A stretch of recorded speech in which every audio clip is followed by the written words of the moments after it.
Hello guys, welcome back to the channel. Gran Turismo Sport just got an update, and judging by the 176.8 MB size, there's not a whole lot new being added to the game. However, there's quite a few significant changes to the sport mode, some of which I think will make a lot of people happy. First, and perhaps the biggest one, has to do with penalties.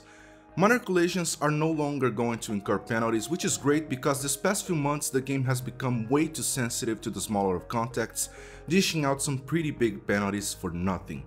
The downside to this is that there's a chance people will exploit this to casually push people off the track knowing there will be no consequences. It all depends on how much leeway Polyphony Digital gave the collision detection system. The second one, related to penalties, is an adjustment to the algorithm meant to decrease the number of penalties issued to people playing on lag internet connections. Now, this one is interesting and it affects me because my internet isn't great, and there's been a number of situations where the car immediately in front of me keeps teleporting back and forth and I have no idea where they actually are until it's too late. So I'm curious to see if that's what they're addressing here.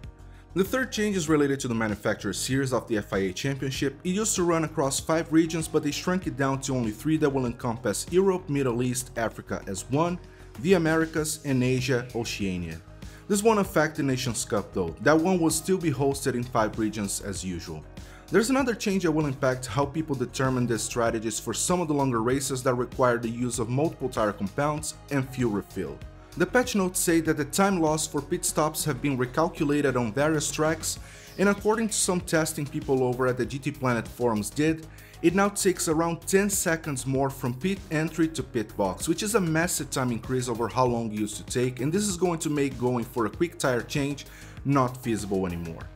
We don't know if this change applies to all tracks, but considering that some tracks already feature pretty long pit stops, it's likely that this change is meant to even out some of the pit stops that were just too quick and inconsequent.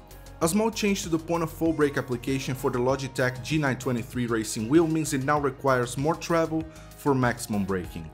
Lastly, there's a small BOP update to the Mazda RX Vision GT3 concept, losing 3% of power, going from 542 horsepower down to 524, and a 4% reduction in weight, going from 2,921 pounds down to 2,811 pounds. There's also mention of a change to ride height, but I'm not sure exactly what changed there. As usual, there's a chance there might be some smaller unlisted changes to this update, so if there's anything worth mentioning, I'll let you guys know. That's all I have for this video. Hit the like button, subscribe to the channel, and I'll talk to you on the next one. Bye.